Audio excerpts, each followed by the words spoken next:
Bonjour à tous. Comme vous le savez, nous avons réalisé un sondage tout au début de notre projet nommé l'antibiorésistance, une pandémie rampante, afin de connaître l'état général des connaissances des personnes sur l'antibiorésistance. Tout d'abord, un grand merci à tous ceux qui l'ont fait et qui l'ont partagé à leurs proches. On ne s'attendait pas à autant de réponses, cela nous a fait super plaisir. À la fin du sondage, il vous a été possible de nous poser des questions sur la thématique de l'antibiorésistance. Encore une fois, un grand merci d'avoir partagé vos questions avec nous, d'autant plus qu'elles sont très intéressantes. Dans cette vidéo, nous allons répondre à l'ensemble de ces questions car nous avons eu la chance de pouvoir questionner un pharmacien ainsi qu'une enseignante-chercheuse. C'est pour cela que vous trouverez leur interview basée sur vos questions dans cette vidéo. Mais vous trouverez également la bibliographie des articles de recherche et de nos recherches en description de chaque vidéo. Bon visionnage. Est-ce que beaucoup de personnes ramènent leurs médicaments en pharmacie une fois leur traitement terminé? Il y en a, ouais. Alors après, beaucoup, au ratio de la population, sûrement pas, mais ouais, il y en a quand même, on en récupère, hein. Enfin, je veux dire, des cartons cyclamène, on en fait 2-3 par semaine. Après, par rapport au nombre de gens qu'on a et par rapport au nombre de traitements, j'imagine qu'il y a des choses qui sont pas ramenées. C'est difficile à quantifier, quoi. Ok. Ça arrive plutôt quotidiennement pour qu'il y en ait deux ou trois, deux Ah à oui, oui, on trois, nous ouais. en ramène tous les jours. Mais Ouais. après, on voit aussi beaucoup de gens, quoi. Quel est le devenir des médicaments ramenés? Ils sont détruits. Par des C'est sociétés, Cyclamed, ouais. c'est une société qui gère ça et qui détruit. En fait, Traitement. avant, c'était utilisé pour les pays pauvres, mais ça leur coûte plus cher de faire le tri des médicaments que d'acheter du générique. Donc du coup, Ah oui. maintenant, Pharmaciens sans frontières, ils trient plus, ils achètent du générique et qui livrent. Quelle est la fréquence de distribution des antibiotiques? Je pense que c'est quotidien. Oui. On peut Mm. pas y passer Mm. outre. Ouais. Et par rapport aux autres traitements, vous savez si, enfin, vous seriez capable de dire si c'est une grande majorité Oh, je pense pas, dans non. une Il journée y a quand même ou- pas mal de gens qui. En fait, ça dépend des prescripteurs. Je pense qu'il y a des médecins qui vont plus facilement prescrire des antibiotiques que d'autres. Et peut-être que la vieille école est plus prescriptrice d'antibiotiques que les plus jeunes médecins qui sont peut-être un peu plus sensible. sensibles à l'usage non approprié. Mais il y a des médecins qui aiment bien. Mais l'usage. Ouais. Il y a des médecins qui prescrivent plus facilement des antibiotiques que d'autres, ça on le voit D'accord. au retour des ordonnances. Mais ouais. Après, c'est pas prescrit à chaque fois des antibiotiques, hein. Et puis avec les tests et les trades, maintenant, je pense que ça peut aider aussi, du moins dans le cadre de l'angine, à pas prescrire des antibiotiques pour rien. Ouais. Donc vous distribuez des trades. Non, on les fait. Vous les faites. Ok, On super. cure les angines des gens avec des trucs comme ça. Donc ça c'est intéressant. Un test rapide en fait, bah, ça marche comme ça en fait. Mais enfin, Ok, j'imagine super. que vous connaissez le principe peut-être Oui. du. Ouais, ouais, bon voilà. D'accord. Et Et en ça, plus on fait. ça prend 5 minutes, donc n'importe qui peut venir pour savoir ouais. si c'est viral ou bactérien Exactement, ouais. et éventuellement aller Faut chez le sur médecin. place. Ouais, ouais. Donc, parfois c'est demandé par les médecins, mais on peut le faire aussi avant même le passage chez les médecins, puis c'est pris en charge par la sécu. Pourquoi est-ce important de ramener les médicaments en pharmacie? Pour éviter que ça traîne dans la nature, ouais, ouais. Et puis d'un point de vue écologique aussi, ouais, c'est pas ouf que ça soit jeté dans la poubelle. Est-ce que les personnes posent des questions sur l'antibiorésistance lorsqu'ils viennent chercher leurs antibiotiques qui leur sont prescrits? Non, Non. non, non, ça globalement, Ça, non. ils s'en foutent un peu, hein. Ce qu'ils veulent, c'est guérir, et en fait, souvent ils ont vraiment l'impression d'être. Enfin, ils sont contents quand ils ont un antibiotique quand ils sont malades en général. Enfin, Ah oui. Ouais, ouais, ouais. Enfin, il y a. En fait, le réflexe plutôt, c'est quand on a des gens qui sortent avec souvent en plus la symptomatique est pas forcément. Enfin, les médicaments antiseptiques ou les choses si pour la gorge, tout ce qui soigne le confort oral, c'est souvent pas pris en charge. Donc, quand ils ont une ordonnance avec des choses qui sont pas remboursées et sans antibiotiques, ils se disent bon, bah, en fait, ça va rien que j'aille chez le médecin, j'aurais dû venir vous voir directement. Et quand ils ont un antibio, ils se disent bon, bah, je suis guéri, c'est super. Ouais, D'accord. voilà. Enfin, c'est plus ça Oui. l'impression que j'en ai, mais bon. Ouais, encore l'idée de médicaments miracles, automatiques et tout ça. Ouais. Ouais. Encore un gros travail de sensibilisation à faire, quoi. Ça. Ouais. Et oui, vous n'avez pas forcément. On ne vous demande pas pour les effets indésirables ou comment bien prendre le traitement par Bah après, ça antibiotiques.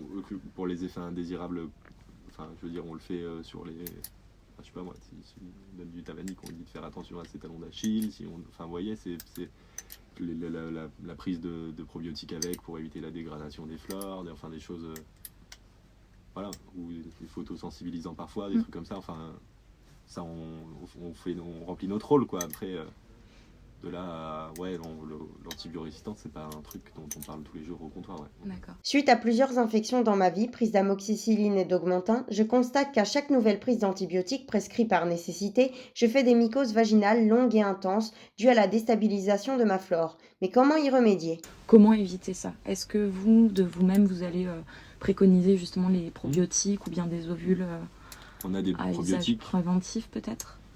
Alors, ovules à usage, moi je conseille plus des probiotiques que des ovules à usage préventif. Après, si c'est quelqu'un qui en fait fréquemment, parfois ils prennent même l'ovule parce qu'ils savent que ça va.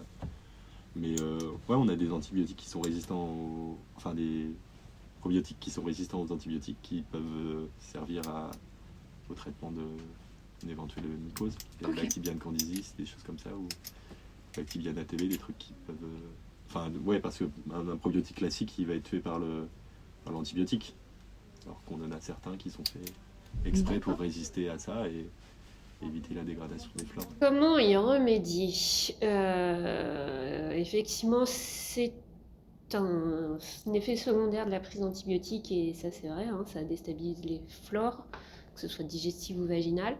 Ce qu'il existe, et alors après je ne suis pas spécialiste là-dedans, mais c'est des probiotiques vaginaux.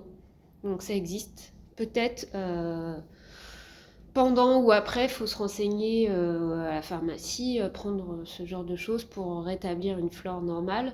Et puis peut-être même si c'est récurrent, etc., c'est qu'il y a peut-être déjà un souci de base, essayer de rééquilibrer ça pour éviter ce genre de choses. Qu'est-ce que l'antibiorésistance? Une résistance liée à une utilisation d'un antibiotique à tort et à travers, en fait. Et après, quand on est malade, l'antibiotique ne fonctionne plus. La résistance à un traitement antibactérien qui marchait avant, et puis les bactéries ont développé des systèmes, ont sélectionné. C'est pas qu'elles l'ont développé, hein, c'est la sélection naturelle qui a sélectionné des clones résistants et qui se sont propagés à cause de l'utilisation trop importante des antibiotiques. Les antibiotiques sont-ils susceptibles d'être inutilisables dans le futur, notamment à cause des bactéries très résistantes à ceux-ci? C'est bien là tout le problème, oui. Oui, il y en a déjà, qui sont quasiment inutilisables parce qu'il y a trop de résistance. Et plus on continuera, si on continue à les utiliser, de toute façon, on va sélectionner de plus en plus de bactéries résistantes. Donc, il y a des stratégies, hein, je crois qu'il y a déjà certains antibiotiques qu'on a essayé de limiter au maximum pour essayer de perdre, parce que bon, au bout d'un moment, elles vont les perdre, hein, mais ça peut prendre plusieurs années. Donc, effectivement, oui, c'est bien là tout le problème. Est-ce dangereux si je prends trop souvent des antibiotiques ou trop longtemps? Est-ce qu'on peut par la suite développer une sorte de résistance aux antibiotiques et qu'ils ne fassent plus d'effet sur nous? Si oui, à partir de combien de prises d'antibiotiques n'est-ce plus efficace? Alors, vous n'allez pas devenir, vous, résistant aux antibiotiques, c'est les bactéries qui vous infectent et à force d'être soumis à des antibiotiques, vous avez une probabilité de sélectionner des résistants. Donc oui, ça peut être un problème. Après, tout dépend pourquoi on les prend. Si on est réellement malade, qu'on a des soucis de santé qui obligent à prendre des antibiotiques, de toute façon, il n'y a pas trop de choix. Après, en prendre systématiquement pour un petit peu, j'ai un peu mal à la gorge, je sais pas trop, je vais prendre un antibiotique, ou j'ai encore, parce que ça existe, hein, des médecins qui prescrivent des antibiotiques sans vraiment trop chercher pourquoi, qui font pas de tests pour les angines. Typiquement, hein, c'est les cas où il y a encore beaucoup de prescriptions antibiotiques pour des angines virales. Donc, effectivement, en prendre, c'est un problème. Après, si vous n'avez pas le choix, je dirais, il y a un moment, il faut d'abord se soigner. Après, si on peut éviter, il vaut mieux. Puis en parler aussi, surtout au médecin, qui saura guider, qui pourra changer d'antibiotique aussi, parce que prendre tout le temps le même en récurrent, forcément, on développe les chances de résister. Donc il faut alterner aussi les antibiotiques, si possible. Y a-t-il à l'heure actuelle des perspectives palliant ce phénomène? Oui, il y a des perspectives. Il y a déjà des nouveaux antibiotiques qui sont recherchés, qui sont développés, parce que on peut arriver à court terme à une impasse thérapeutique là, en concernant les antibiotiques. La recherche de nouveaux antibiotiques, elle a complètement dégringolé ces dernières années parce qu'on n'était pas encore conscient réellement du problème, donc ça y est, on a pris conscience, il y a des nouveaux antibiotiques qui sont mis sur le marché. Après, évidemment, on recherche d'autres alternatives, il y a les vaccins en alternative, il y a les phages qui vont peut-être revenir quand on n'aura plus le choix. De toute façon, il faudra bien repartir sur d'anciennes techniques qui ont été abandonnées. Il y a des alternatives, elles ne sont pas forcément faciles à mettre en œuvre et voilà. Les phages, ça ne va pas être la solution miracle, ça peut être en cas de problème. Et c'est pour ça qu'il faut chercher d'autres solutions. Les antibiotiques ne risquent-ils pas sur le long terme de nous rendre plus démunis, sensibles face aux bactéries? Y a-t-il un risque d'affaiblissement de nos cellules immunitaires et donc de dépendance de notre organisme avec des antibiotiques? Alors, un risque d'affaiblissement du système immunitaire, je pense pas vraiment. Vous êtes quand même de toute façon tout le temps soumis à des attaques virales ou bactériennes. Alors après, c'est toujours le même problème. Enfin, c'est plutôt sur l'efficacité long terme, sélectionner des résistants.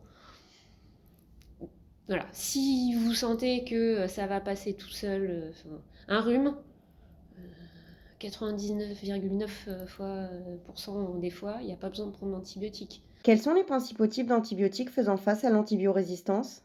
Alors, il me semble qu'il y a des résistances à toutes les classes antibiotiques. C'est pas un antibiotique en particulier. Ceux où il y a le plus de résistance, c'est les antibiotiques qui ont été utilisés depuis plus longtemps. La pénicilline, par exemple, c'est un des plus vieux antibiotiques qui a été très utilisé pendant la guerre mondiale, etc. Donc c'est une utilisation massive et depuis plus longtemps, donc forcément on a plus de résistance. Enfin, les résistances, pour moi, c'est pas lié à un type de famille d'antibiotiques, c'est plutôt lié à l'utilisation. On a plus de résistance parce qu'on les a plus utilisés. Où en est la recherche? La recherche, c'est un problème dont on a plutôt conscience. Les scientifiques le savent. Il y a des recherches sur l'utilisation des phages, c'est pas inactif, on recherche des nouveaux antibiotiques, etc. Après, ce qu'il faut qu'ils suivent derrière aussi, c'est les industriels pharmaceutiques, il faut que ce soit rentable. Je pense que, étant donné l'impasse dans laquelle on va se trouver, ça va finir par être rentable. On sait que les multirésistantes, ça va être vraiment on le sait, voilà, ça va être un gros problème. Donc j'espère que derrière, tous les acteurs, et pas seulement les chercheurs, parce que c'est pas non plus que du ressort des chercheurs, vont s'y mettre. Dans le cas d'infection que les médecins soignent quasiment uniquement par antibiotiques et qu'on développe une résistance, quelles sont les alternatives? Alors souvent, l'alternative, c'est un autre antibiotique. Voilà. Dans les infections fréquentes, c'est prescription d'un autre antibiotique jusqu'à trouver celui qui va marcher. Après, en France, avoir des bactéries résistantes à toutes les antibiotiques, pour l'instant, c'est très rare. Je dis pas que ça arrive pas, je dis que c'est très rare. Souvent, sur un antibiogramme, on a des alternatives qui sont pas toujours idéales, parce qu'il y a quand même des antibiotiques, il faut le savoir, qui sont nocifs aussi, qui sont peu prescrits parce qu'avec des effets secondaires. Après, quand on n'a pas le choix, on peut aller vers ceux-là. Comment faire pour se soigner sans antibiotiques? En faisant de la symptomatique de manière générale, en fait. S'il n'y a pas besoin d'antibiotiques, on soigne les maux de gorge par des maux de gorge, la toux par un antitussif, en utilisant des médicaments qui sont là pour soulager les symptômes, en attendant que le virus soit éliminé. Alors, pour tout ce qui est maladie virale, laisser le système immunitaire faire son travail. C'est le plus simple. Pour ce qui est bactérien, il y a quand même tout un tas de maladies qu'on peut pas, en tout cas pour le moment, où on peut pas ne pas recourir aux antibiotiques. Si vous avez une infection qui passe pas, un bobo qui commence à rougir, etc., des infections urinaires, des choses comme ça, il y a... Déjà, si on prescrit les antibiotiques que quand il y a une vraie infection bactérienne, ce serait déjà pas mal. Voilà. Donc, se limiter à une utilisation quand il y a vraiment besoin. Malgré ce que l'on connaît de l'antibiorésistance aujourd'hui, pourquoi les médecins en prescrivent-ils de plus en plus? Pourquoi minimiser l'action des huiles essentielles très efficaces sur les bactéries? Ne créent-elles pas de résistance à leur action? Il faut voir avec les médecins qui les prescrivent. Ouais. Peut-être qu'il y a une demande, il y a peut-être les gens, ils ont aussi cette tendance à croire que s'ils n'ont pas d'antibiotiques, ils vont pas être guéris, quoi. Je pense qu'il y a certaines personnes qui sont demandeurs d'antibiotiques, mais après, normalement, le médecin n'est pas censé prescrire un antibiotique sur la demande du patient, quoi. Donc, ça, il faut plus voir avec le médecin qui prescrit ça, quoi. Et est-ce que vous identifiez beaucoup de prescriptions justement d'antibiotiques dans le cadre de symptômes généralement viraux? En fait, c'est impossible de savoir au comptoir si c'est viral ou bactérien, en fait. Donc c'est pas... Enfin, je veux dire, c'est difficilement décelable, à part de faire un TROD pour une angine pour savoir si effectivement il y a le streptocoque. Mais sinon, ouais, c'est compliqué de savoir si c'est vraiment viral ou bactérien. Bah, enfin, je sais pas pourquoi on minimise. Moi, je minimise pas l'usage des huiles essentielles. Après, c'est sûrement parce que c'est pas remboursé et qu'il y a certaines personnes pour qui le budget est important. Mais après, oui, ça marche bien, les huiles essentielles. Après, est-ce que ça pourrait créer une résistance sur les bactéries, l'huile essentielle? Je suis pas assez calé en aromathérapie pour savoir si vous avez des résistances éventuelles avec le Ravi-Sara, non? Ou je crois Par pas exemple, ouais. que ça crée de... Mais alors après, moi, on a une collègue en pharmacie qui a été formée en aromathérapie qui est plus calée que moi sur le sujet, à qui on demande de s'occuper des gens qui traitent ce type de problème. Et en fait, moi, quand je suis malade, c'est elle qui me dit quoi prendre en huile essentielle et ça marche plutôt pas mal, quoi. Donc voilà, je pense qu'il y a une question de budget et puis Pas assez de communication aussi, je pense. Ouais. Alors, est-ce que les antibiotiques sont encore de plus en plus prescrits? Je suis pas sûre, justement. Je pense que très récemment, il y a eu quand même une prise de conscience et on essaye de prescrire moins d'antibiotiques. Donc, je suis pas sûre que ce soit encore le cas. Il y a des tests qui sont pour les angines, il y a des choses qui sont mises en place quand même. Alors, les huiles essentielles, j'ai envie de dire, pour désinfecter quoi? Je vous conseille pas de boire de l'huile essentielle. Enfin, on peut pas se l'injecter. Enfin, ça marche pas pour traiter toutes les infections. Je vois pas. Une angine, comment ça peut se traiter par huile essentielle, par inhalation? Je sais pas, désinfecter une plaie à l'huile essentielle, je suis pas sûre non plus.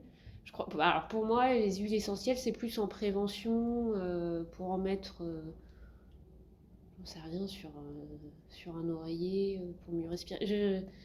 Alors, je suis pas du tout une spécialiste de ça, hein. À mon avis, ça peut pas marcher sur tout. Pareil, une infection urinaire, la guérir aux huiles essentielles, je vois pas comment on peut atteindre une vessie avec des huiles essentielles. Je dis pas que c'est pas efficace, hein. C'est peut-être très bien pour désinfecter de l'inerte, etc. Maintenant, une infection interne, l'huile essentielle, je vois pas comment elle y arrive, hein. Et je pense que c'est une très mauvaise idée de s'en injecter ou de l'ingérer. Donc, il y a un moment où on est coincé. Après, en prévention, etc., pourquoi pas. Ainsi, maintenant, vous avez les réponses à toutes vos questions. On se retrouve prochainement pour une dernière vidéo spéciale remerciements. En attendant, n'hésitez pas à partager notre projet à vos proches pour continuer de prévenir sur l'antibiorésistance et permettre la compréhension de son importance. Ciao!